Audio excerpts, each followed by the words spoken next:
এই যে ধাৰণাটো আহিলে এখন কিতাপ লিখিব লাগে, সেই কথাটো কেনেধৰণে আপোনাৰ মনলৈ প্ৰথমবাৰ আহিছিল? নাই, মই বাৰে বাৰে কৈ আছোঁ যে মই যিটো লিখিছিলোঁ মই কিতাপ লিখিম বুলি কেতিয়াও লিখা নাছিলোঁ। মই বহুত বছৰ নাইট চুপাৰ চলাই আছিলোঁ। প্ৰতিটো নিশা মই অহা যোৱা কৰোঁ, অজস্ৰ ঘাট প্ৰতিঘাত দেখিলোঁ। তাতে আপোনালোকে সকলোৱে গম পায়, ডিমত এটা এক্সিডেণ্ট হৈছিলে। খুব মেধাৱী ছাত্ৰী এগৰাকী বিয়োগ ঘটিছিলে যোৰহাট এগ্ৰিকালচাৰ ইউনিভাৰ্চিটি। সেই সময়ত মই গাড়ীৰ পৰা বহি আছিলোঁ, মোৰ অলপ গাটো বেয়া আছিলে, মই ঘৰতে আছিলোঁ। তো সেই সময়ত ফেচবুকত ড্ৰাইভাৰসকলৰ প্ৰতি খুব বেয়া কিছুমান ভাষা প্ৰয়োগ কৰা হৈছিলে। হয়, যদি ড্ৰাইভাৰে হেণ্ডিমেনে বেয়া কাম নকৰে বা কৰা নাই, তেনেহ'লে মানুহে তেওঁলোকক বেয়া পায় কিয়? ডেফিনেটলি কৰিছে, এচামেই কৰে, ময়ো দেখিছোঁ, মোৰ আগতো কৰিছে। কিন্তু আমি সেই চামত নাছিলোঁ, মই আছিলোঁ ইটো চামত, যিটো চামে আমি এই কামটোক আমাৰ বৃত্তি বুলি ভাবোঁ, সেই কামটোক আমি পূজা কৰোঁ, সেই কামটোক আমি ভাল পাওঁ, প্ৰেম কৰোঁ। তো মোক সেই সমূহ যিসকল মানুহে এইবোৰ ড্ৰাইভাৰসকলৰ প্ৰতি তেনেকুৱা মনোভাৱ আছে, তেওঁলোকক বুজাব বিচাৰিছিলোঁ। এছাম ড্ৰাইভাৰ এনেকুৱা আছে যিসকলে এই কামটোক নিজৰ কৰ্ম বুলি পূজা কৰে, তেনেকুৱা এজন ময়ো হয়। মোৰ লগৰ আপোনালোকে বিশ্বাস নকৰিব, এনেকুৱা কিছুমান ড্ৰাইভাৰ আছে যাৰ 3জনী জীয়েক ডাক্তৰ, দেউতাকে এতিয়াও গাড়ী চলাই থাকে। মোৰ লগতে ছেকেণ্ড ড্ৰাইভাৰ আছিলে। তেওঁক ছোৱালীবোৰে ফোন কৰে যে পাপা তুমি আৰু গাড়ী চলাব নালাগে, বহি যোৱা আৰু কিমান গাড়ী চলাবা, তোমাক কিমান পইচা লাগে মই দিম। তেতিয়া কয় মানে মোক পইচা নালাগে, মই গাড়ী চলাব নাপালে মৰি থাকিম। গাড়ী ড্ৰাইভাৰ আৰু চাইলেঞ্চাৰৰ ধোঁৱাৰ প্ৰেমটো তাত আছে।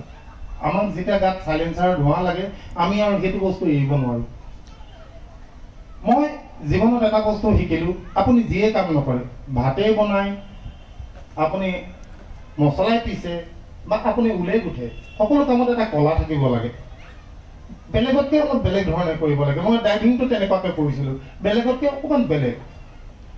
চ' এই কথাবোৰ মই ফেচবুকৰ, অসমীয়া ফেচবুক বুলি এটা গ্ৰুপ আছে, সেই গ্ৰুপত মই খণ্ড খণ্ডকৈ লিখিছিলোঁ। প্ৰথমবাৰ লিখি মোৰ প্ৰথম এপিছডটো দিওঁতে অলপ ভয় খাইছিলোঁ, কি ক'ব মানুহে, কি বা ভাবিব। মোৰ বাইদেৱে ক'লে তুমি দিয়া, যদি মানুহে বেয়া কমেণ্ট কৰে, বেয়া কথা কয়, তেনেহ'লে ডিলিট কৰি দিবা। ঠিক তেনেকৈ মই প্ৰথম খণ্ডটো দিলোঁ, মানুহৰ বিপুল সমাদৰ পালোঁ, লাইক কমেণ্ট পালোঁ। আমাৰ কাৰণে, সাধাৰণ মানুহ এজনৰ কাৰণে লাইক কমেণ্ট এইবোৰতো বহুত ডাঙৰ কথা। লগালগ মোলৈ ফ্ৰেণ্ড ৰিকুৱেষ্ট আহিবলৈ আৰম্ভ কৰিলে, মই আৰু ওপৰলৈ উঠি গ'লোঁ, বছ মোৰ লিখা ষ্টাৰ্ট হৈ গ'ল। প্ৰথম 15টামান খণ্ড বৰ বেয়া হ'ল, বৰ খহটা হৈছিলে, পিছৰখিনি মোৰ নিজৰ অকণমান ভাল লগা হ'ল, পঢ়িব পৰা হ'ল। তেনেকৈ ডেইলি লিখোঁ, ডেইলি দিওঁ। সেইখন লাইফ অফ এ ড্ৰাইভাৰ পৰা গৈছে এলঅ'ডি হ'ল। কিমান দীঘলকৈ ক'বলৈ কি দৰকাৰ, এলঅ'ডি বুলি কৈ দিয়ে আৰু মানুহৰ এলঅ'ডি আজি নিদিয়ে নেকি? আহিব। সেই এলঅ'ডিটোও দীঘল পালে মানুহে, এলঅ'ডি পৰা গৈ বাছ হ'ল এখন। মই যদি কোনোবা এদিন আবেলি পষ্ট নকৰোঁ, সোধে বাছ ক'ত? মই ৰহাত ৰৈ আছোঁ, মই নগাঁৱত ৰৈ আছোঁ, মই বেলতলাত ৰৈ আছোঁ, বাছ আহিবই লাগিব। মই 7টা বজাত লিখি 8টা বজাত পষ্ট কৰা মানুহ। এই কিতাপখন সেইখনেই।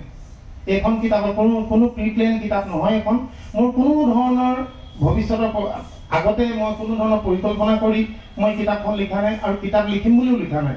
মই জাষ্ট ফেচবুকত মানুহক জনাইছিলোঁ যে ড্ৰাইভাৰসকলৰ জীৱন প্ৰণালী কেনেকুৱা, আৰু সেইখনে গৈ যে এইটো ৰূপ ল'ব আৰু মানুহে যে এনেকৈ আঁকোৱালি ল'ব, মই কোনো কালেও ভবা নাছিলোঁ। আৰু ভাবিছিলোঁ বুলি ক'লে সেইটো মোৰ মিছা কথা কোৱা হ'ব। আৰু মই সপোনতো ভবা নাছিলোঁ এনেকুৱা এটা ডাঙৰ এইটো গ্ৰন্থৰ কাৰণে এইখন মক্কা হয়। এনেকুৱা এটা জেগাত ওপৰত উঠি মই আপোনালোকৰ আগত কথা ক'ম, এইটোতো মোৰ অলিক কল্পনা। মই নিজেই ভবা নাই মই ক'ৰবাত কেনেকৈ আহি পেলাই ইয়াত পালোহি। চ' মোৰ কিতাপখন হোৱাৰ মেইন কাৰণ সেইটোৱেই, তাতকৈ বেলেগ কোনো কাৰণ নাই। মই একো তাতকৈ নাই, তাত এটা টান শব্দ নাপায়, তাত ভাল ভাষাৰ শব্দৰ গাঁথনি নাই। কিন্তু মানুহে ভাল পালে, কেনেকৈ ভাল পালে মই সেইটোৱেতো বুজি পোৱা নাই। এইখনে কিতাপ আল্টিমেট কিতাপ কি হ'ল মই বুজিয়ে পোৱা নাই। লেখক উপেন্দ্ৰ প্ৰতি মোৰ প্ৰথম আপিলটোৱে আছিলে কিতাপ, এই কাহিনীটো লিখাৰ মেইন উদ্দেশ্য আছিলে থেংক ইউ। যাত্ৰীসকলে বাছত যেতিয়া যায় টিকেট কাটি উচিত মূল্য দি যায়, তেওঁলোকে আমাক মাতে বা নামাতে সেইটো তেওঁলোকৰ পাৰ্চনেল কথা। কেতিয়াবা আমাৰ দেৰি হৈ যায় পোৱা, কাৰণ কেবিন আৰু যাত্ৰীসকলৰ মাজত এখন ৱাল থাকে। যাত্ৰীসকলে যেতিয়া ভিতৰত সোমায়, কেবিনৰ দুৱাৰখন বন্ধ হৈ যায়, তাৰপিছত আৰম্ভ হয় আমাৰ লীলা খেলা। সন্মুখৰ পৰা হাজাৰ হাজাৰ গাড়ী আহে, এইফালৰ পৰা আমি যাওঁ, ওৱান ৱে ৰাস্তাত যাওঁ, 100 কিলোমিটাৰ স্পীডত গাড়ী দৌৰে। আমি ৰয়িঙৰ পৰা ওলাওঁ, ৰয়িঙৰ পৰা ওলাই আমি গুৱাহাটী ৰাতিপুৱা 6টা বজাৰ আগত পোৱাবগৈ লাগে। গুলি নিচিনাকৈ গাড়ী যায় আৰু আগৰ পৰা লাইন লাইন ট্ৰাক আহে 4 লেন হ'লেও কোনো কথা নাই এটা ছাইডত গাড়ী আহিছে এটা ছাইডত আমি গৈছোঁ কোনো কথা নাই আপুনি ভাবক ইমান স্পীড আমি অহা যোৱা কৰোঁ গোটেই ৰাতি বৰষুণ দিয়ে ইমানেই কুঁৱলী পৰে তাৰপিছতো আমি লাহে লাহে চলাব নোৱাৰোঁ বা গাড়ী ছাইড কৰি ৰখাই দিব নোৱাৰোঁ তেনেকুৱাত কি হৈ যায় আমি 60-70 গাড়ী চলাবলগীয়া হয় কিন্তু আগত একো নেদেখোঁ বগা আঁচডাল চাই চাই চলাওঁ যদি আপোনালোকে জানি ট্ৰাক ড্ৰাইভাৰবোৰে কি কৰে কোনো কথা নাবত নাই টোপনি ধৰিলে ৰাস্তাৰ মাজতে ছুইচ অফ কৰিলে গাড়ী ষ্টাৰ্ট বন্ধ কৰিলে লাইট অফ কৰিলে বিচনা লগাই একদম ৰাস্তাৰ ওপৰতে শুই থাকে কুঁৱলীত মই ইয়াৰ পৰা ষ্টেজটো জাষ্ট ইমানখিনিলৈকে দিওঁ সেই বস্তুটো কেতিয়া হয় আপোনালোকে ভাবিব আমিওতো একেখন অসমত ডাঙৰ হৈছোঁ আমি কেলৈ তেনেকৈ কুঁৱলী দেখা নাই সেইখিনি দেখিব যেতিয়া আপুনি মুভ কৰি থাকিব আপুনি যেতিয়া গৈ থাকিব তেতিয়া বৰষুণৰ উৎপাতটো গম পাব কুঁৱলীৰ উৎপাতটো তেতিয়া গম পাব সেইবোৰ হয় ৰাতি 2টা বজাৰ পিছত তাৰ আগত কুঁৱলী পৰিলেও দেখি থাকি ভিজিবল হয় কিন্তু ৰাতি 2টা বজাৰ পিছত যি আচৰিত কুঁৱলী পৰে 10 ফুটৰ সিফালে একো নেদেখে আটাইতকৈ আগত মই বহি থাকোঁ মোৰ আগত গাৰ্ড বুলিবলৈ অকল সেই গ্লাছখন থাকে আৰু তলফালে ৰেলিংডাল থাকে তাত আমাক ছেফ গাৰ্ড বুলিবলৈ কোনো ছেফটি গাৰ্ড নাথাকে সেইখিনি তেনেকুৱাত যদি মই আগত পৰি থকা ট্ৰাক এখন দেখোঁ তাত মই ব্ৰেক মাৰিলে মোৰ গাড়ীখন নৰখে ইমান ডাঙৰ গাড়ীখন ধাম কৰিব আৰু মই মা ক'বলৈ নাপাওঁ নখৰ আগত জীৱনটো লৈ আমি চলোঁ এইটো কথা মানুহে জনাটো উচিত মই যদি নকওঁ ক'ব কোনে আপোনালোকে ৰাতিখন কি ড্ৰাইভাৰৰ লগত ঘূৰি ফুৰে নেকি নুফুৰে ন ৰাতিৰ কথা আপোনালোক ঘৰত থাকে কোনোবা এটা মানুহটো ওলাই আহিব লাগিব আমি ৰাতি কেনেকৈ গাড়ী চলাওঁ ৰাতি গাড়ী চলোৱা বহুত কিছুমান টেকনিক থাকে যিবোৰ কথা মোৰ সাধাৰণতে মোৰ লগত যিখিনি নতুন মোৰ লগৰ ল'ৰা বা যিখিনি সৰু গাড়ী লৈ পেলাই ৰাতি জাৰ্ণি কৰিব ভাল পায় তেওঁলোকক মই কিছুমান টিক্স মোৰ লগত বহি গ'লে কৈ দিওঁ তই এনেকৈ চলাচোনটো ভাল লাগিব মানে সৰু সৰু টিক্স কিছুমান দেখুৱাই দিওঁ তেতিয়া ব্ৰেক নমৰাকৈ চলাই থাকিব পাৰি ইমানখিনি কষ্ট কৰাৰ পিছত যেতিয়া মানুহ নামি যায় দম দিয়ে গাড়ী চলাব নাজানো যদি চলাইছোঁ কেলৈ মই আজি ট্ৰেইন আছিলে নাপালোঁ নেক্সট টাইম এখন গাড়ীত নাহোঁ নেটৱৰ্কত আহিম এইবোৰ গাড়ী চলাইছ এনেকৈ কৈ থৈ গুচি যায় বেয়া লাগে উপায় নাই আমি শুনিবলগীয়া হয় কিন্তু থেংকছ এটা লাগে এটা থেংকছে আমাক ইন্ধন দিয়ে কামটো ভালকৈ কৰিবৰ কাৰণে ইন্ধন দিয়ে মোক বুলিয়ে নহয় যিকোনো এজন মানুহক আপুনি এটা ৰিক্সাৱালাক থেংক ইউ দিলে আপোনাৰ কি যায়নো চাব আপোনালোকে থেংক ইউ দি কোনোবা এদিন আপোনালোকৰ বিপদৰ দিনা সি নিজৰ তেজ দি হ'লেও আপোনালোকক বচাব এই সৰু মানুহবোৰ তেনেকুৱা মহান এই যিটো মানুহক আমি থেংকছ দিবলৈ আমি লাজ পাওঁ সেই মানুহবোৰে মহান নিজৰ জান দি হ'লেও আপোনালোকক বচাব থেংকছ দি চাব মানুহবোৰক মৰম কৰি চাব ইণ্টাৰেষ্টিং আজি দুদিনৰ আগত মোক এটা ফোন আহিলে মানুহজন অকণমান তেওঁৰ প্ৰব্লেম আছে শাৰীৰিকভাৱে অসুস্থ তেওঁৰ মানুহজন তেওঁৰ খোজ চোজ কঢ়াত অলপ প্ৰব্লেম আছে তেওঁ নগাঁৱৰ পৰা এটুকুৰা দূৰ জেগাত তেওঁ টিচাৰ হয় তেওঁ সদায় একেখন নাইট ছুপাৰতে যায় ডে ছুপাৰ এখন আহে তেওঁ সেইখনত যায় তাত বহে মোৰ কাহিনী পঢ়িলে পঢ়িতে ড্ৰাইভাৰক থেংক ইউ দিবলৈ আৰম্ভ কৰিলে দি পেলাই ড্ৰাইভাৰক ক'লে মই কেবিনতে যাম তাৰপিছত যাওঁতে ড্ৰাইভাৰজনৰ লগত তেওঁ দুষ্টি হ'ল তেওঁ ভাড়াটো আধা কৰি দিলে ড্ৰাইভাৰে যে এইজন আমাৰ সদায় একদম চিনাকি মানুহ তেওঁ ইমান ল'বি এদিন তেওঁ কি হ'ল আজি 3 দিনমানৰ আগত তেওঁ ঘৰৰ পৰা আহিলে তেওঁ ৱাইফৰ গা বেয়া আছিলে তেওঁকো নোখোৱাকৈ দৌৰ মাৰি গুচি আহিলে বাছখন যাবগৈ বুলি জাষ্ট তেওঁ আহি বাছ ষ্টেণ্ড পাইছে বাছখন এৰিছে হেণ্ডিমেলি দেখি ৰখাই দিলে তাৰপিছত তেওঁ ড্ৰাইভাৰক ক'লে যে দাদা মই আজি একো খাই নাহিলোঁ আপোনালোকৰ যাবই হ'ল আপুনি বিন্দাছ খাই আহক মই 10 মিনিট ৰ'ম সেই 10 মিনিট যে ড্ৰাইভাৰ ৰ'লে বেলেগ হ'লে আমি কেতিয়াও নৰখোঁ আপোনাক খাব আছে পিছৰ গাড়ীত আহক মই ইমান দূৰ যাম মই ৰখিম নেকি কেতিয়াও নৰখোঁ কিন্তু সেই যে থেংকছ দিলে প্ৰত্যেক দিনা থেংকছ দিলে তেওঁ ভাড়াটো আধা হ'ল সেইদিনাখন তেওঁ খাবৰ কাৰণে 10 মিনিট বাছখন ৰৈ দিলে ডিফাৰেঞ্চবোৰ সেইবোৰ আপুনি মৰম কৰিলে মৰম পাব আপুনি চেনেহ কৰিলে চেনেহ পাব আমি ইমান মিছবিহেভ কেলৈ কৰোঁ মানুহক এই বৈষম্য শব্দটো মই কালি মই মৰিয়নিত এখন মিটিঙত মই কৈছোঁ এই বৈষম্য শব্দটো ডিক্সনেৰীৰ পৰা কাটি দিব লাগে এই বৈষম্য আমি নিজে সৃষ্টি কৰোঁ মই কৈছোঁ এই বৈষম্য শব্দটো কিবা ভেলু আছে আমাৰ জীৱনত কিয় লাগে এনেকুৱা এটা শব্দ যিটো শব্দই অকল আমাক কষ্ট দিয়ে মই সেইকাৰণে কৈছোঁ থেংক ইউটো অতি জৰুৰী একো ডাঙৰ কথা নহয় আপোনালোকে ট্ৰাই এটা কৰি চাওকচোন জীৱনটো জীয়াই থাকি ভাল পাব ওলাই গৈ চব চিনাকি মানুহ পাব হাঁহি থকা মুখে পাব যেতিয়া আপোনালোকে থেংক ইউ কোৱা গেলামালৰ দোকানীৰ পৰা আৰম্ভ কৰি নাপি মুচি এভৰিথিং যিখিনি মানুহক আপোনালোকৰ দৈনন্দিন লাগি থাকে থেংক ইউ এটা দিওঁ নাই একো ডাঙৰ কথা নহয় মই সেইটো একো ট্ৰেইন বনাব বিচৰা নাই মই ভগৱান হ'বলৈ বিচৰা নাই মই চবৰে মুখত হাঁহি বিচাৰিছোঁ জাষ্ট ইমানেই কথা থেংক ইউ মই কিমান বাৰু একেখিনি কথাকে ক'ম য'ত যে মই এনেকুৱা এইকেইটাই প্ৰশ্ন সোধে আৰু একেখিনিকে ক'ম মোৰ কিবা মুখস্থ হৈ গ'ল কথাখিনি মোক কোনোবাই কুৱেশ্যন সুধিলে মোক গোটেই উত্তৰটো মোৰ মনলৈ আহিয়ে যায়। মই জানো তেখেতে কোনখিনি সুধিব, তেখেতে ষ্টাৰ্ট কৰোঁতে মই গম পালোঁ এতিয়া মই এইখিনি ক'বই লাগিব। এইখিনি মই ৰেগুলাৰ কৈ আছোঁ আজি 24 ডিচেম্বৰৰ পিছৰ পৰা। আচলতে কি হ'ল, মোৰ দাদা থাকে কেনেডাত, আৰু সেই সময়ত বাইদেউ আছিলে কেনেডাত। বাইদেউ দাদা কেনেডালৈ গ'ল, ডেফিনেটলি যিকোনো ঘৰৰ মানুহে ভাবিব আমাৰ ভাইটি এটা তিনিচুকীয়াত আছে, তাকো লৈ আহোঁ আৰু মা দেউতাকো লৈ আহিম, আমাৰ গোটেই পৰিয়ালটোৱে কেনেডাত হৈ যাম আৰু অসমলৈ পিছে পৰি কেতিয়াবা যাম। তেওঁলোকে মোকো নিয়াৰ প্লেনিং কৰিছিলে। মই তেতিয়া কমাৰ্চ কলেজত পঢ়ি আছিলোঁ, পাৰ্ট 1 দিছোঁ। তাৰপিছত চিন্তা আহিলে, সিহঁতি তাত পুৰা খবৰ খাতি ল'লে, ইয়াক কেনেকৈ আনিম কেনেকৈ আনিম। তাৰপিছত মোক ক'লে যে তুমি এটা কাম কৰা, কমাৰ্চ কৰিলে ইয়ালৈ আহিবলৈ দিগদাৰ হ'ব, তুমি এতিয়া ডিপ্ল'মা এটা লাগে তোমাৰ ইলেক্ট্ৰিকেলত।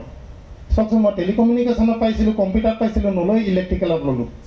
যদি মই কম্পিউটাৰ বা টেলিকমিউনিকেশ্যনত মই যদি চিটটো ল'লোহেঁতেন না, আজি মই NRL বা BSNL চাকৰি পাই থাকিলে। মোৰ লগৰ চব এতিয়া NRLত সোমাই আছে, নুমলীগড়। মোৰ লগৰ গোটেই বেষ্টটো সোমাই আছে। তো মোক ক'লে তুমি ইলেক্ট্ৰিকেল কৰা, ইয়াত ইলেক্ট্ৰিকেলৰ ডিপ্ল'মাৰ বহুত ডিমাণ্ড আছে, তুমি কানাডা আহি যাবা, একদম বিন্দাছ। পঢ়িলোঁ, কমাৰ্চ এৰিলোঁ, তাত এডমিশ্যন ল'লোঁ। টেলিকমিউনিকেশ্যনত পাইছিলোঁ, কেমিকেলত পাইছিলোঁ, কম্পিউটাৰত পাইছিলোঁ, একো নল'লোঁ, মোক ইলেক্ট্ৰিকেলে লাগে বুলি ক'লোঁ। মোক লোৱাজনেও কৈছিলে এইকেইটা আছিলে ছাবজেক্ট, মোৰ নহয় ছাৰ মোক এইটোকে লাগে। ল'লোঁ, ধুনীয়াকৈ টাৰ্মবোৰ পাছ কৰি আছোঁ, কুটি ফাটাৰ মাজেদি।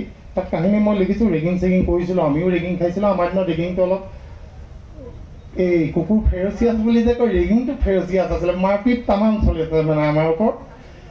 কি কৰে, ডাইনিং টেবুলত গোটেইবোৰ আঁতৰাই দিয়ে, পানী মাৰি দিয়ে, এখন হাত পিছলৈ কৰি আমাৰ ফাৰ্ষ্ট টাৰ্মৰ দুটাক আঁঠু কাঢ়ি পেলাই কাবাডী খেলিবলৈ দিয়ে, আঁঠুৰ চালবোৰ নাথাকে। তেনেকুৱা ধৰণৰ অত্যাচাৰ চলে। আৰু যিদিনা ফ্ৰেচাৰ্ছ হয় 6 মাহৰ মূৰত হয়। 6 মাহ আপুনি কোনদিনা কেতিয়া মাৰ খাই কোনো হিচাপ নাই। ফ্ৰেচাৰ্ছৰ দিনা বেডিং ঘূৰোৱা বুলি কয়।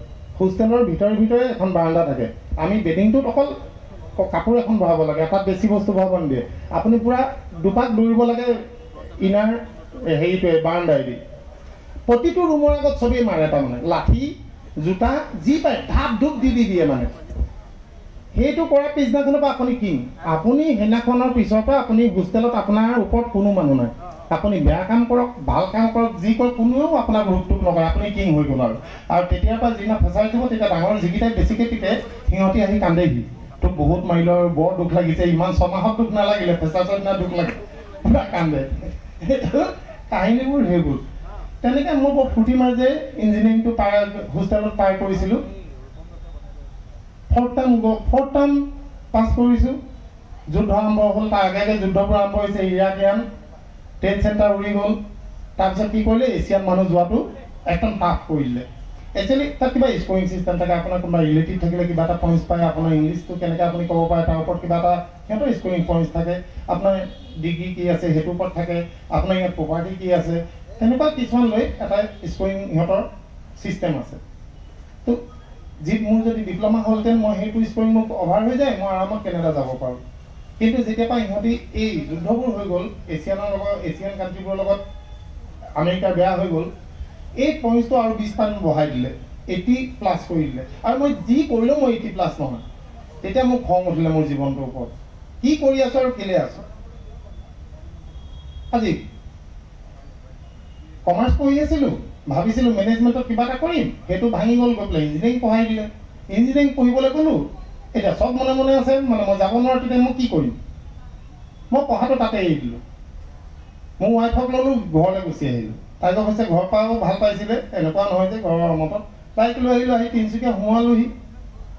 এতিয়া টেনশ্যন হৈ গ'ল, ঘৰৰ মই সৰু আছিলোঁ, মা দেউতা দাদা বাইদেউ ভিনদেউ নবৌ চবেই মোক চিঠি দিয়ে, চিঠিৰ ভিতৰত 200 টকীয়া 300 টকীয়া 100 টকীয়াটো সদায় থাকে, মানে পইচা তেনেকৈ আহে। চ' সেইকাৰণে মোৰ হাতত পইচাও কমি নাছিলে। তেনেকুৱা এটা মানুহ হঠাতে চব বন্ধ হৈ গ'ল মোৰ।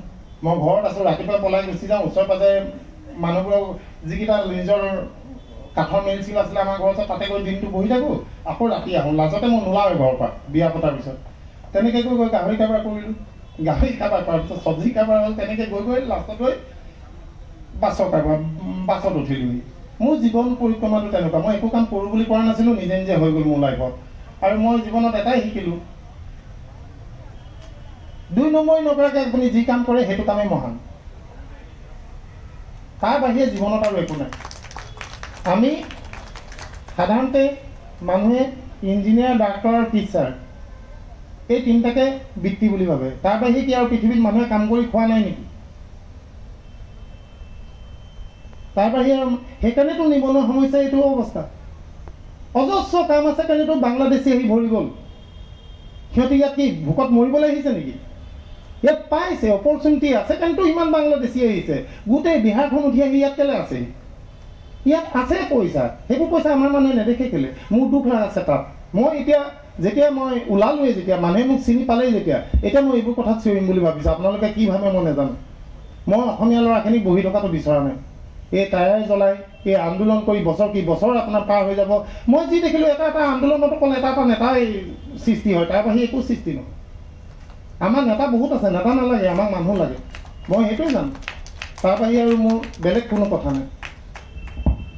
এই যে ৰূপম কৈছোঁ, মই এতিয়া যিটো পজিশ্যনত আছোঁ বা যেনেকৈ মই আছোঁ, ইয়াতকৈ সুখী মই জীৱনত কেতিয়াও নাছিলোঁ। আটাইতকৈ ডাঙৰ কথা মৰম। মই বাৰে বাৰে কৈছোঁ, এই মৰম বৰ বেয়া বস্তু। য'ত মৰম লাগি যায় তাত আৰু পৃথিৱীত একো বস্তু দেখা নাযায়। না জুয়ে তাক পুৰিব পাৰে, না বৰফে তাক গোট মৰাব পাৰে। মই যি অফুৰন্ত মৰম পাইছোঁ মানুহৰ পৰা, আদৰ আশ্বাস পাইছোঁ, এই বস্তুটো মই সদায় চেষ্টা কৰি মই ধৰি ৰাখিবলৈ চখ। মোৰতো কোনো প্ৰি প্লেন নাছিলে। মই এনেকৈ কিতাপ লিখি মানুহে মোক এনেকৈ আদৰিব। হঠাৎ মোৰ লগত ঘটি যোৱা এটা ঘটনা, ভগৱানৰ দান। মই মানুহ, মোৰ ভুল হ'ব। মই বাৰে বাৰে চেষ্টা কৰিছোঁ যাতে মই ভুল নকৰোঁ। কিনো হৈছে নাজানো, এতিয়া মোৰ টিঙিচকৈ খংটো উঠে। কোনোবাই ফোনত যি টি কথা ক'লে মোক খং উঠি যায়। মোক কয় কি জানেনে, আপুনি হেল্ল', মই হেল্ল' কওকচোন, আননোন নাম্বাৰ আহে। আপুনি ৰূপম দত্ত হয়নে? মই হয়। এই যে লাইফ অফ এ ড্ৰাইভাৰ লিখিছিলে সেইজন ৰূপম দত্ত হয়নে? মই হয়। আপোনাৰ যে দাদা একদম কিতাপখন পঢ়িলোঁ, বিৰাট ভাল লাগিলে। মই থেংক ইউ ছ' মাছ। সেই আপোনাৰ ইণ্টাৰভিউ এটাও এৰা নাই কিন্তু দেই দাদা, চব ইণ্টাৰভিউ 3বাৰ 4বাৰকৈ চাইছোঁ। মই থেংক ইউ বৰ ভাল কৰিলে। সেই দাদা কথা এটা সুধো নি? মই কওক, আপোনাৰ ঘৰ ক'ত? কেনেকুৱা লাগিব কওকচোন? তাৰপিছতে আপোনাৰ ল'ৰা ছোৱালী কেইটা? আপুনি যে কিতাপখন লিখিছিলে অনুপ্ৰেৰণা ক'ত পালে?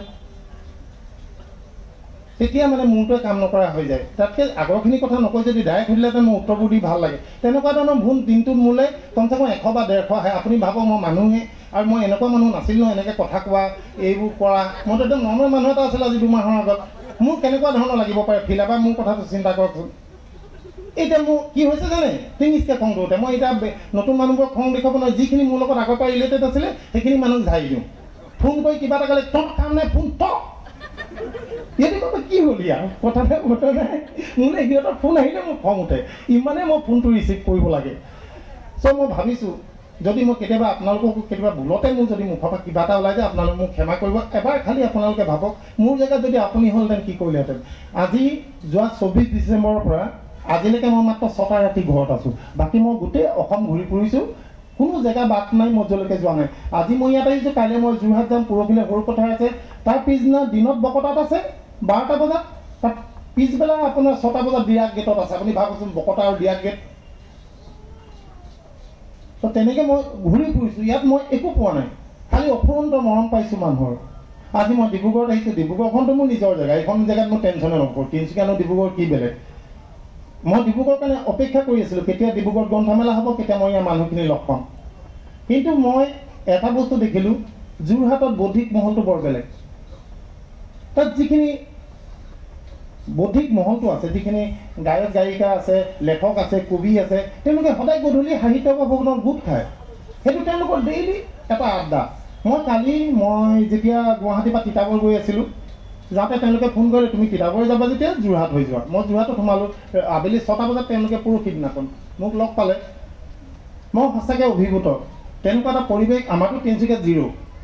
আমাৰ ডিব্ৰুগড়খনতো বহুত আগবঢ়া আমাতকৈ এই বৌদ্ধিক মহলত। তিনিচুকীয়াততো একেবাৰে নাই বুলিব পাৰি। মুষ্টিমেয় কেইজনমান মানুহে আমাৰ এই কালচাৰেল লাইনটো অকণমান ধৰি আছে। ডিব্ৰুগড়তো বহুত ভাল। মই আশা কৰোঁ আমাৰ ডিব্ৰুগড় তিনিচুকীয়া মিলি এই পৰিৱেশটোত অলপ মন দিব লাগে আৰু সাধাৰণ মানুহৰ মাজত সজাগতাটো সৃষ্টি কৰিব লাগে।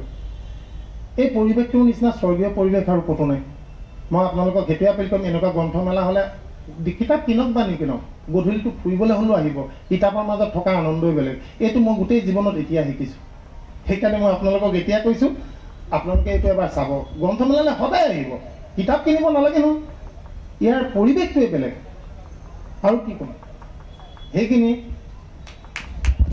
ক্ৰিকেটত 1 ডে মেচ বুলি ক'লে আমি 50 অভাৰ বুলিয়ে জানো।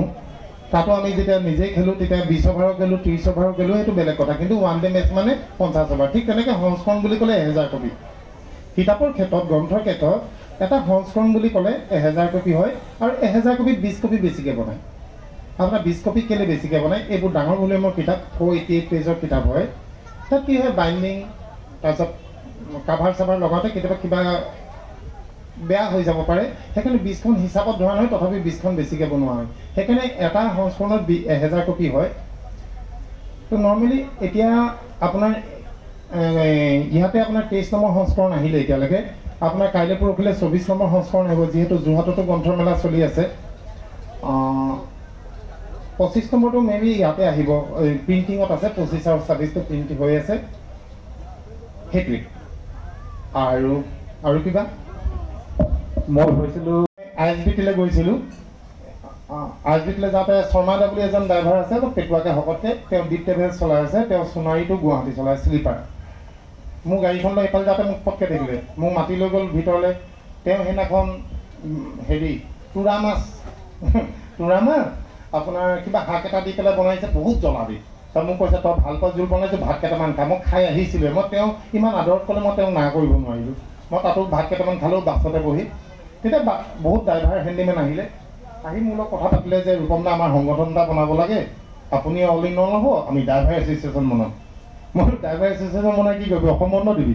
কৈছে নাই বন্ধ নিদিওঁ, কিন্তু আমাৰ এটা এছ'চিয়েশ্যন হ'ব। মই কেলৈ লাগে এছ'চিয়েশ্যনটো, কাৰণটো কওঁ।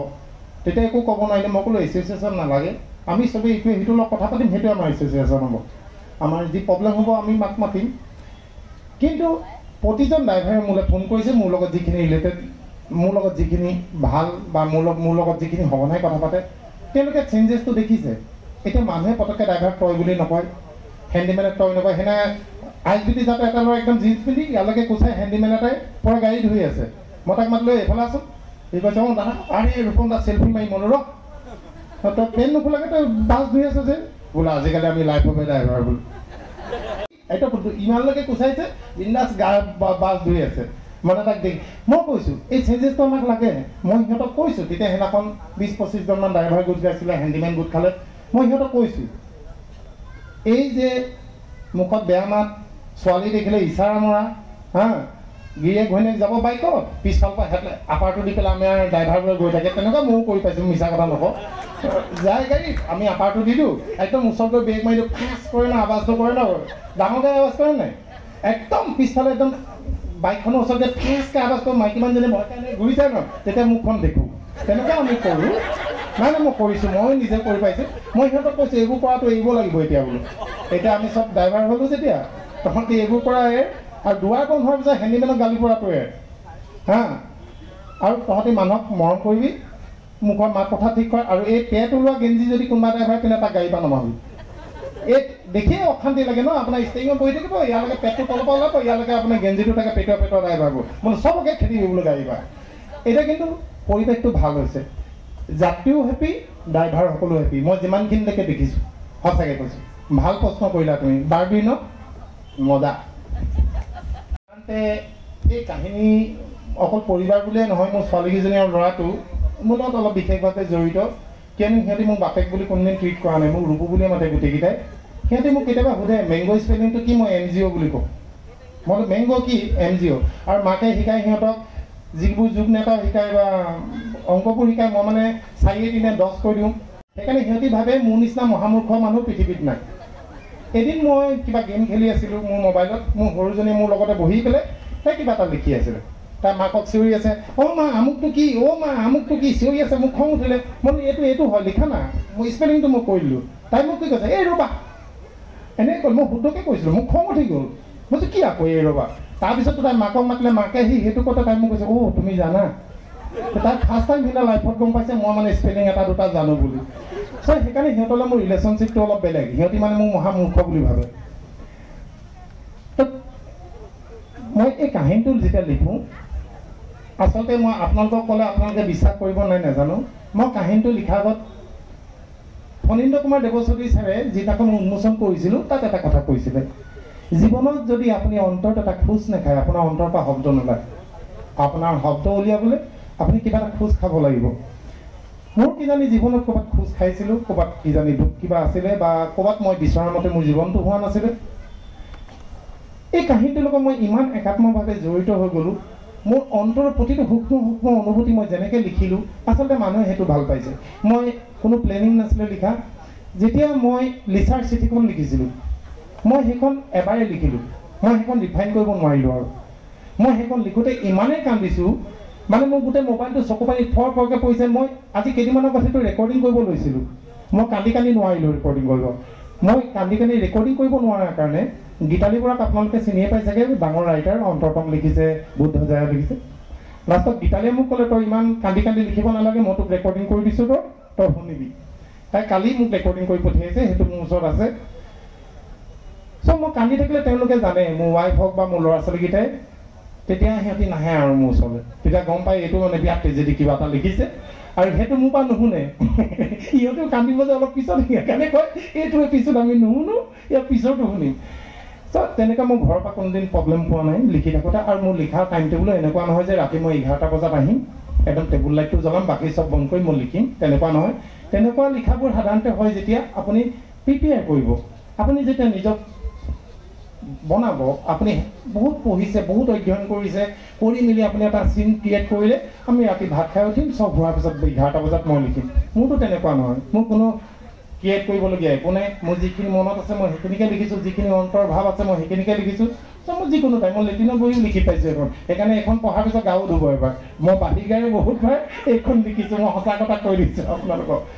চ' মোৰ এইখন তেনেকৈ লিখা। তেনেকৈ একচুৱেলি আমাক ক'বলৈ গ'লে আমি ফেচবুক ৰাইটাৰ, ফেচবুক সাহিত্যিক। আমিতো এনেকুৱা নহয় যে আজি যদি ফেচবুক নাথাকিলেহেঁতেন, মই ইয়াত নাথাকিলেহেঁতেন, মোক আপোনালোকে চিনি নাপালেহেঁতেন। মোৰ যি আছোঁ মই ফেচবুকৰ থ্ৰুৱেদি আছোঁ। মই ফেচবুকত বহুত দেখিছোঁ, এজন ল'ৰা আছে কুলদীপ শইকীয়া, মোৰ বৰ ভাল মানে ভাইটি। সি লিখে, আল্টিমেট লিখে, তাৰ ভাষা ভাল, তাৰ ভাষাৰ এইবোৰ টান শব্দ সি ইউজ নকৰে। সি কেইবাখনো লিখি আছে আপোনালোকে আছামিজ ফেচবুকত। সি ৰিচেণ্টলি তাৰ লিখি কমপ্লিট হ'ব আৰু 2 দিনতে সি দিবলৈ আৰম্ভ কৰিব, আপোনালোকে চাব। এনেকুৱা তেওঁলোকে মোক দেখি সাহস কৰিছে, সেইসকলৰ কথা কৈছে। বাকী বিজ্ঞসকলৰ যিসকল প্ৰতিষ্ঠিত ৰাইটাৰ, মই তেওঁলোকৰ ভৰি ধোৱা পানী খোৱাৰো যোগ্য নহয়, কাৰণ তেওঁলোকৰ কাৰণে ভাষাটো জীয়াই আছে। তেওঁলোকে যিবোৰ শব্দ ইউজ কৰে সেইবোৰ অতি জৰুৰী। আমাৰ ভাষা এটা জীয়াই ৰাখিবৰ কাৰণে আমাৰ হীৰেণ গোহাঁই ছাৰ হওক, হোমেন বৰগোহাঁই ছাৰ হওক, ফণীন্দ্ৰ কুমাৰ দেৱচৌধুৰী ছাৰ হওক, ৰীতা চৌধুৰী বা হওক, অনুৰাধা বাইদেউ হওক, বা মণিকুন্তলা বা হওক, গীতালিহঁত হওক। এতিয়া গীতালিৰ লগত মোৰ পাৰ্চনেলি খুব বেছি ভাল, আমি তই মাতোঁ। তাই ৰাতি 3টা 4টালৈকে অকল কিতাপ পঢ়ে। মই সিদিনা তাইক ঘৰলৈ যাওঁতে তাই কৈছে মোৰ বেডৰুমটো চাবি আহ। তাই হাজবেণ্ড আৰু তাই জীয়েকজনী বেলেগে থাকে, তাই বেডৰুমটোত বেলেগে, মই গৈ পগলা। গোটেই বিচনাখন কিতাপ, টেবুলত কিতাপ। মই কৈছোঁ নোসোমাই মই বোলো এইটো ৰুমত, মই বোলো ইমান পঢ়িব নোৱাৰোঁ। একচুৱেলি সেই বস্তুটোতো আমাক লাগিবই। সেইসকল সাহিত্যিক নহ'লে আমাৰ ভাষাই নাথাকিব। তেওঁলোকে আমাৰ ভাষাটোক এটা মাত্ৰা প্ৰদান কৰিছে, এটা গতি দিছে। কিন্তু আমাৰ নিচিনা যিসকল মানুহে, আমাৰ নিচিনা মানুহে আমি সাধাৰণ পঢ়ুৱৈসকলক আমোদ প্ৰমোদ দিব পাৰিছোঁ। কথাটো সেইটো এইটো নহয় যে মই এইটো লিখি দিলোঁ, মই একদম অসমৰ 1 নম্বৰ সাহিত্যিক, মোক পিটিব ধৰি লৈ পেলাই। মই সাহিত্যিকে নহয়। সাহিত্যিক হ'বলৈ সাহিত্যৰ ওপৰত জ্ঞান থাকিব লাগিব। মই কিতাপ পঢ়িছোঁ, এইটো ন' ডাউট, মই বহুত কিতাপ পঢ়িছোঁ। কিন্তু মোক সাহিত্যিক বুলি ক'লে মোৰ দুখ লাগে। সাহিত্যিকসকলক অপমান কৰা হয় মোক যদি সাহিত্যিক হয়। কিন্তু সাহিত্যিক হ'ম মই এতিয়া বহুত কিতাপ ল'লোঁ, মই এতিয়া পঢ়িবলৈ আৰম্ভ কৰিম। মোৰ সাহিত্যিক হ'বলৈ মোৰ মন আছে, কিন্তু এতিয়া নহয়। মই সাহিত্যিকৰ 15 বছৰমানৰ পিছত মই সাহিত্যিক হ'ম। মই তেতিয়া অসমীয়া সাহিত্যত যিকোনো মোক প্ৰশ্ন সুধিলে প্ৰতিটো প্ৰশ্নৰ উত্তৰ দিম। কিন্তু আমাৰ নিচিনা যিসকল ৰাইটাৰ, এইসকলে উঠিতো এটা সময়ত সেইটো জেগা ল'বগৈ লাগিব। ষ্টেপৰ পিছত আজি কি তেণ্ডুলকাৰে খেলি আছে নেকি? আজি বীৰেন্দ্ৰ সেহৱাগ, সৌৰভ গাংগুলীয়ে খেলি আছে নেকি? কিন্তু ইণ্ডিয়া টীমততো ক্ৰিকেট চলিয়ে আছে। ঠিক তেনেকৈ এইসকল বুদ্ধিজীৱী লাহে লাহে আঁতৰিব, এটা নতুন চাম তালৈ যাব। সেই নতুন চামে যদি মোৰ নিচিনা চাম তালৈ যায়, অসমত আৰু সাহিত্য থাকিবনে? তো তাৰ কাৰণে আমি নিজক প্ৰিপেয়াৰ কৰিব লাগিব। মই নিজকো প্ৰিপেয়াৰ কৰিম, কিন্তু সেইটো হাৰিলে যাবই লাগিব। আৰু এটা কথা আপুনি ভাল প্ৰশ্ন কৰিলে, টান শব্দ আৰু সহজ শব্দ। আপুনি দুইটা ইউজ কৰিব পাৰে, আপুনি দুইটা শব্দ ইউজ কৰিব পাৰে আপোনাৰ লেখাত। আপুনি কমফৰ্টেবল কোনটোত হয়। আচলতে কি হয়, প্ৰতিজন মানুহে ভালেই লিখে বা বেয়াই লিখে। যেতিয়া আপোনাৰ কলমৰ পৰা এটা সৃষ্টি হয়, এটা গল্প হয় বা এটা কবিতাই হয়, সেইটো নিজৰ সন্তানৰ দৰে হয়। আপুনি সেইটো সৰু শব্দ দিয়ে লিখক তাক ডাঙৰ শব্দ দিয়ে লিখক আৰু নিজৰ সন্তানক যদি কোনোবাই মৰম কৰে ভাল লাগে মোৰ এই লাইফ অফ এ ড্ৰাইভাৰখন মানুহে আঁকোৱালি লৈছে মোৰ ভাল লাগিছে কিন্তু এইটোৰ ওপৰতো মই এটা বিচাৰ বিবেচনা চলাই আছোঁ এইটোৰ ওপৰত মই এটা এখন মই খণ্ড হিচাপে লিখিম তাত আপোনাৰ প্ৰশ্নটো উত্তৰ আপুনি পাব মই ভাবি আছোঁ কিন্তু সময় পোৱা নাই কাৰণে লিখা নাই এই জাৰ্ণিটো মোৰ বৰ আল্টিমেট জাৰ্ণি হৈছে যিটো মই 24 ডিচেম্বৰৰ পৰা আজি তাৰিখলৈকে এতিয়ালৈকে মই ক'তো নোট কৰি যোৱা নাই ক'তো মই লিখিবলৈ আৰম্ভ কৰা নাই কিন্তু মই মনত ভাবি আছোঁ এইটো এই মাজৰ কালছোৱাত মোৰ জীৱনৰ কি আমূল পৰিৱৰ্তন ঘটিলে মোৰ মানসিকতা মোৰ শাৰীৰিকভাৱে হওক মোৰ ব্ৰেইনত হওক মোৰ এভৰিথিং মোৰ জীৱনটোত হওক যিটো পৰিৱৰ্তন ঘটিলে তাৰ ওপৰত মই এটা লেখা লিখিম আৰু আপোনালোকৰ আগলৈ আগবঢ়াম খুব সোনকালে আৰু মোক আপোনালোকে মৰম কৰিব মোৰ ভুল হ'লে দেখুৱাই দিব কোনো প্ৰব্লেম নাই মোক ডাইৰেক্ট ক'লেও মই কেতিয়াও আপোনালোকক বেয়া নাপাওঁ মই মানুহ মোৰ ভুল হ'ব কিন্তু মই সদায় এটাই আশাবাদী মই লিখা কেতিয়াও নেৰোঁ মই লিখিমেই আৰু আপোনালোকক মই বৰ সোনকালে নোৱাৰিম কিন্তু এখন সেই 400-500 পেজৰ এখন উপন্যাস মই দি থাকিম এইটো মই আপোনাক কথা দিম সাৰ্বজনীন স্কুলৰ ছোৱালীবোৰৰ ড্ৰেছ আছিলে মেখেলা চাদৰ পিন্ধে আমি তেতিয়া 9-10ত আমি পিছফালৰ বিল্ডিংটোত আমাৰ ক্লাছ হয় মানে সেই আবেলি 2:30 বজাৰ পৰা আমাৰ উচপিচ লাগে মানে সাৰ্বজনীন ছুটি দিলে নেকি যে সাৰ্বজনীন ছোৱালীবোৰ খোজকাঢ়ি পেলাই আমাৰ আগেদি যায় আমাৰ মানে একদম পট নাইকিয়া হয় কেতিয়া আমাক ছুটি দিয়ে আৰু আমাৰ ছাৰসকলেও এনেকুৱা কৰে সিহঁতি গৈ শেষ হোৱাৰ পিছত আমাক ছুটি দিয়ে তেনেকুৱা সেইটোতো আমাৰ সদায় থাকে আৰু ৰাতিপুৱা আমাৰ 10টা বজাত স্কুল ষ্টাৰ্ট হয় আমি ঘৰৰ পৰা 9:15 মানতে ওলাওঁ একদম সাৰ্বজনীন আগেদি 2-3 পাক মাৰিহে আহি পেলাই আমি আমাৰ স্কুলত সোমাওঁ তেনেকুৱা আৰু সাৰ্বজনীনৰ লগত তেনেকুৱা বহুত ঘটনা আছে যিবোৰ এনেকৈ ষ্টেজত ডাইৰেক্ট কৈ দিব লাগিলে বৰ বেয়া লাগিব শুনি মই আপোনাক পাৰ্চনেলি মই তোমাক ক'ম যিহেতু তুমিও চেনাই হয় তুমিও বুজি পালা সাৰ্বজনীন বুলি কওঁতে আমাৰ কি হৈছে মোৰ লগৰ ছোৱালীও ইয়াত আছে সাৰ্বজনীনতে পঢ়া তাইও গম পাইছে কি হৈছে নাই সাৰ্বজনীনৰ কথা ক'ব নোৱাৰি ইয়াত যদি মই উল্লেখ কৰিলোহেঁতেন এখনতো এখন মহাকাব্য হ'লহেঁতেন মানে কমচে কম 5000মান পেজৰ কিতাপ হ'লহেঁতেন বহুত ঘটনা আছে যিবোৰ কথা উল্লেখ কৰাটো বহুত জৰুৰীও নাছিলে মোৰ কাৰণে কিন্তু এতিয়া কিছুমান কথা এনেকুৱা কথা মনত পৰিছে যিবোৰ দিয়াটোও বহুত ভাল হ'লহেঁতেন তেতিয়া আৰু ধুনীয়া হ'লহেঁতেন কিতাপখন কাৰণ এখন বৰ মোৰো কোনো প্লেনিং নোহোৱাকৈ লিখা কিতাপ এতিয়া যেতিয়া কিতাপখন গৈছে মই আজিলৈকে পঢ়ি পোৱা নাই মই তাত 2 পেজ বা 3 পেজৰ ওপৰত মই পঢ়িব নোৱাৰোঁ কিতাপখন কি কাৰণে মই নাজানো মই নোৱাৰোঁৱে পঢ়িব মোৰ দুখ লাগে মোৰ চকু পানী ওলাই যায় বৰ বেছি আৱেগ জড়িত আছে মোৰ লগত সেই কিতাপখন মই সঁচাকৈ মোৰ গাড়ীত এতিয়াও কিতাপখন আছে মইতো সীমান্ত ফৰ্ম ৰূপম বুলি লিখা আছে সেইখন যাতে কোনো নিনিয়ে প্ৰথম এডিশ্যনৰ কিতাপ সেইখন মই লিখি মোৰ ওচৰতে আছে বহুত এনেকুৱা ঘটনা জীৱনত আছে যিবোৰ ঘটনা মোৰ এইটো জীৱনৰ লগত জড়িত নহয় তো সেই তেনেকুৱা বহুত ঘটনা মই ইয়াত লিয়া নাই সেইটোৱে ধন্যবাদ জনাইছোঁ আমি যিহেতু সামৰিব লাগিব গতিকে এনেকুৱা ধৰণৰ প্ৰশ্নবোৰে মানুহক এটা গতি দিয়ে মানুহে প্ৰশ্ন সুধিলে এনেকুৱা ধৰণৰ প্ৰশ্নবোৰ সুধিব লাগে থেংক ইউ ছ' মাছ তোমাৰ প্ৰশ্নটো মোৰ সঁচাকৈ অন্তৰত লাগিছে জীৱন এইটোৱেই য'ত প্ৰতিটো মুহূৰ্তত গিয়েৰ লগাব আপুনি ফাৰ্ষ্ট গিয়েৰৰ পৰা টপ গিয়েৰ আপোনাৰ জীৱনটো যেতিয়া একেঘেঙীয়া হৈ যায় একঘেয়ামী হৈ যায় তাত জীয়াই থাকি মজা নাই জীৱনটো নিজৰ মতে জীয়াবলৈ পাব লাগে মোক আপোনালোকে বেয়া নাপাব কাৰণ ইয়াত বহুতো নিজৰ একে লাইনত থকা মানুহ আছে মই আপোনালোকক বেয়া বুলি কোৱা নাই মই মোৰ চিন্তাধাৰাত মোৰ জীৱনটোৰ কথা কৈছোঁ মই কেতিয়াও একে ঠাইত হেপী হ'ব নোৱাৰিম কিজানি মোক যদি আপোনালোকে ইয়াতে গোটেই জীৱনটো বহি কথা পাতিবলৈ কয় মই ইয়াত হেপী নহ'ম কিজানি আচলতে ভগৱানে প্ৰতিজন মানুহৰ অন্তৰত এটা স্পেচিয়েল কেৰেক্টাৰ দি পঠিয়ায় তোমাৰ ভিতৰত এটা কেৰেক্টাৰ আছে মোৰ ভিতৰত আছে এই ভিতৰত আছে এখেতৰ ভিতৰত আছে চব মানুহৰ গাত এটা এনেকুৱা আচৰিত গুণ এটা দি পঠিয়ায় যিটো গুণ আমি বিচাৰি উলিয়াব নাজানো মই গোটেই জীৱন বিচাৰি আছিলোঁ মোৰ সেই স্পেচিয়েল কেৰেক্টাৰটো কি দিছে মই চব কাম কৰি চালোঁ জীৱনত মই নকৰা কাম একো নাই মোক তুমি যি কাম কৰিব দিয়া মোক গাড়ীখন বেয়া কৰি দিয়া মই গাড়ীখন ষ্টাৰ্ট কৰি ঘৰলৈকে লৈ যাম যিয়ে গাড়ী নিদিয়া তুমি সিমানখিনি মই পাৰিম তুমি যদি মোক এটা গোটা গাহৰি দিয়া মই তাক কাটি মেলি পিচ কৰি তোমাক মই সকাম এখন খাব পাৰিম তুমি হাঁহ দিয়া হাঁহো কাটি দিম মাছ দিয়া মাছো কাটি দিম তুমি মোক খেতি কৰিব কোৱা মই খেতিও কৰিব পাৰিম মুঠতে মই জীৱনত যিমান পাৰোঁ চব কাম কৰিবলৈ ট্ৰাই কৰিছোঁ মই ক'তো হেপী হোৱা নাছিলোঁ মই সেই আল্টিমেট যিটো স্বৰ্গীয় সুখ বুলি কয় সেই সুখটো মই ক'তো পোৱা নাই মই গাড়ী চলাইছোঁ মই গাড়ী চলালে মোৰ লগত যিখিনি ৰেগুলাৰ অহা যোৱা কৰা মানুহ তেওঁলোক ভিতৰত বহি থাকিলেও গম পায় এতিয়া ড্ৰাইভাৰ চেঞ্জ হ'ল এতিয়া ৰূপমে চলাই আছে ৰাতিটো ড্ৰাইভাৰ চেঞ্জ হয় এটা টাইমৰ ভিতৰত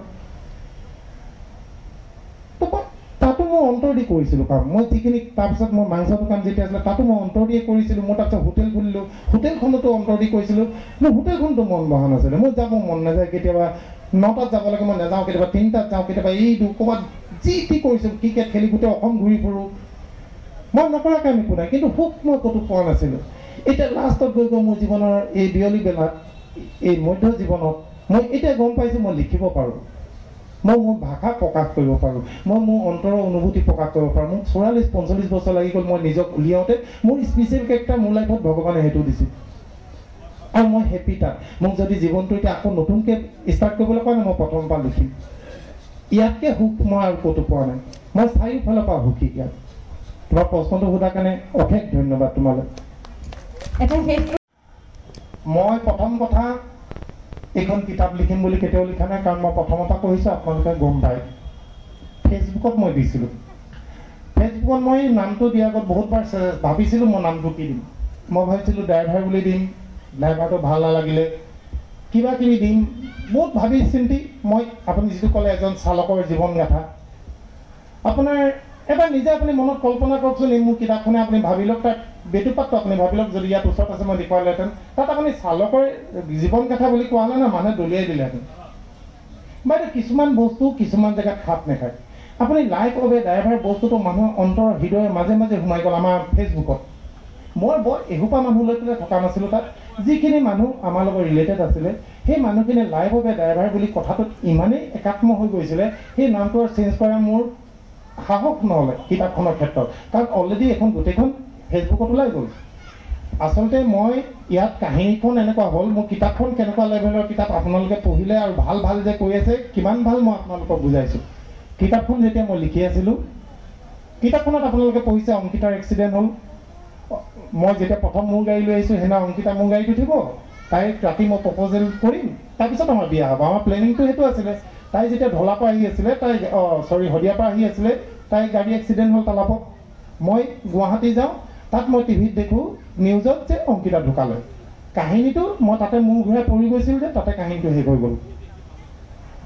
ফেচবুকত মানুহৰ উৎপাত, আমি পূজা কৰিছোঁ, আমি সকাম কৰিছোঁ, আমি মানে এইটো কি বুলি কয় মম জ্বলাইছোঁ, আমি চাকি জ্বলাইছোঁ, আমি বাবাৰ ওচৰলৈ গৈছোঁ, আজি আমি অনশন কৰিছোঁ, আজি আমি এইটো কৰিছোঁ। অংকিতা বোলে টিভি নিউজ ভুল, অংকিতা বাচিবই লাগিব। আপোনাৰ ৰূপৰ অংকিতা ক'তো যাব নোৱাৰে। ইমানেই উৎপাত হ'ল, লাষ্টত তাইক জীয়াই দিলোঁ। এইটো কাহিনী আপোনালোকে পঢ়ি ভাল ভাল কৈছে, বেষ্ট চেলাৰ কিতাপ বুলি যে কৈছে, তাৰ অকাতটো মই কৈ আছোঁ। হা, অংকিতা আকৌ যি গ'ল বোলে আকৌ লাগিবই, নহ'ব, ফোন কৰে, দম দিয়ে।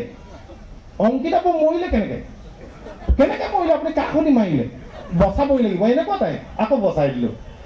বচাই লিখি আছোঁ। তাইক গহপুৰত, তাইৰ ঘৰত কৰ্ট মেৰেজ হ'ল। আমি আহি থাকোঁতে মোৰ ঘৰত ভকতৰে আছে, আৰু ঘৰ পামগৈ, আমাৰ হ'ব বিয়া হ'ব। সেইখিনিতো ওলাই গ'ল, তাতে শেষ কৰিলোঁ। সেইখিনি তাতে শেষ দি লিখিলোঁ না, বোলে এতিয়া আপোনালোকৰ ল'ৰা ছোৱালী হোৱাখিনি লিখক। মোৰ লাইফ অফ এ ড্ৰাইভাৰত মোৰ ল'ৰা ছোৱালীখিনি কি কাম নহয়, বোলে মানিমুনি প্লাছখনৰ পৰা ষ্টাৰ্ট কৰক, ল'ৰা ছোৱালী লিখক, গোটাতে লিখি থাকক। আপুনি লিখা বন্ধ কৰিব নোৱাৰে, মানে উৎপাত। মানে তাত আপোনালোকে দাদাক কৈছোঁ, আপোনালোকে ভাবিছে এটা বা দুটা মানুহে মোক কৈছে, হাজাৰ ফোন, মানে মই মোবাইল ছুইচ অফ কৰি দিবলগীয়া হয়। লাষ্টত মই ছুইচ অফ কৰিলে আমাৰ আছামিজ ফেচবুকৰ বাকী এডমিনকেইটাক গালি হয়।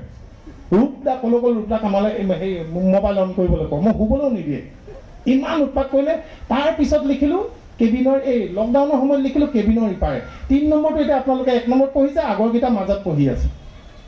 তেতিয়া সেইকাৰণে লাইফ অফ এ ড্ৰাইভাৰ হ'ল। এই কেবিনৰ ৰিপাৰটো একদম লাষ্টত লিখিছিলোঁ। তেতিয়াহে এই প্ৰথমখিনিৰ পৰা যেতিয়ালৈকে আপুনি তাৰ লিচাৰ কেৰেক্টাৰটো সোমাই গ'ল, যেতিয়ালৈকে অংকিতা ওলাইছে, সেইখিনিলৈকে আপোনালোকৰ কেবিনৰ ৰিপাৰ আছিলে। সেইকাৰণে লাইফ অফ এ ড্ৰাইভাৰ, কেবিনৰ ৰিপাৰে।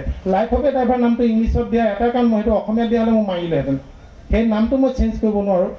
আৰু এইখন কিতাপ যদি মই ভুলতো কওঁ, এইখন মোৰ কিতাপ, মানে কি হ'ব নাজানো। এইখন সদায় মই কৈ গৈছোঁ আমাৰ কিতাপ, এখন অসমীয়া ফেচবুকৰ কিতাপ। মানে তেওঁলোক নথকা হ'লে মই নিলিখিলোহেঁতেন। তেওঁলোকৰ যি উৎপাত দম খালোঁ, মই তেওঁলোকৰ সেই আদৰ আশা মই গোটেই আজীৱন তেওঁলোকৰ আগত মই মূৰ দোৱাই থাকিম। সেই মানুহখিনি নোহোৱা হ'লে আজি এই কিতাপখন নাথাকিলেহেঁতেন। এই কিতাপখনৰ লগত বহুত মানুহ জড়িত হৈ আছে, অকল ৰূপম দত্তই লিখা কিতাপ নহয়। তেওঁলোকৰ মৰম চেনেহ, তেওঁলোকৰ কমেণ্ট, তেওঁলোকৰ কথা বতৰা, আপুনি যি কওক আপুনি আছামিজ ফেচবুকত লাইভৰ ড্ৰাইভাৰ বেয়া কৰি দিব লাগিলে আপুনি বাচি নাহে, বাকী এই ফেচবুকত লিখক। তাত ইমানেই ভাল পায় মানুহখনে এই কিতাপখনত, মানে অংকিতা বৌ সিহঁতৰ নিজৰ বৌ, ৰূপদাৰ সিহঁতৰ নিজৰ, মানে একদম তেনেকুৱা টাইপ হৈ গ'ল, ঘৰুৱা হৈ গ'ল গোটেইখিনি। আচলতে সেইটো কাৰণে নামটো ইংলিছত দিয়া হ'ল। ময়ো ভাবিছিলোঁ যে ইংলিছত দিলে বহুত মানুহে ইংলিছটো দেখি পেলাই ভাবিব ইংলিছ কিতাপ, সেইকাৰণে কেবিনৰ ইপাৰটো অসমীয়াত দিছিলোঁ। থেংক ইউ আপুনি সোধাৰ কাৰণে। ইমান সময় আপোনালোকে মোৰ ওচৰত থাকিলে তাৰ বাবে অশেষ ধন্যবাদ। মই এটা আপোনালোকক অনুৰোধ কৰিম, এই মৰম চেনেহ আদৰ আশীৰ্বাদৰ বিনা মানুহ জীয়াই থাকিব নোৱাৰে। মইতো মৰি থাকিম এতিয়া, এইখিনিৰ পৰা যদি মই বঞ্চিত হওঁ মই নোৱাৰিম জীয়াই থাকিব। মই আৱেগিক মানুহ, আৱেগিক হৈ থাকিবলৈ দিয়ক। এনেকৈ মই আপোনালোকক ন সোৱাদ দিম, কিমান দিব পাৰোঁ মই নাজানো, জীৱনটো মানুহৰ কোনো গেৰাণ্টি নাই। তথাপিও মই এতিয়া আপোনালোকৰ কাৰণে জীয়াই থাকিম। মই নতুনকৈ লিখিম। এই মৰম চেনেহ আদৰ আশা মোৰ কাৰণে সদায় ৰাখিব। মোক বিপথে যাব নিদিব। আপোনালোকৰ চকু থাকিলে মই বিপথে যাব নোৱাৰিম, আৰু এতিয়া ময়ো চেষ্টা কৰিম যাতে মই বিপথে নাযাওঁ। বহুত বহুত ধন্যবাদ আপোনালোকলৈ। থেংক ইউ ছ' মাছ। নমস্কাৰ। আমি ঘৰুৱা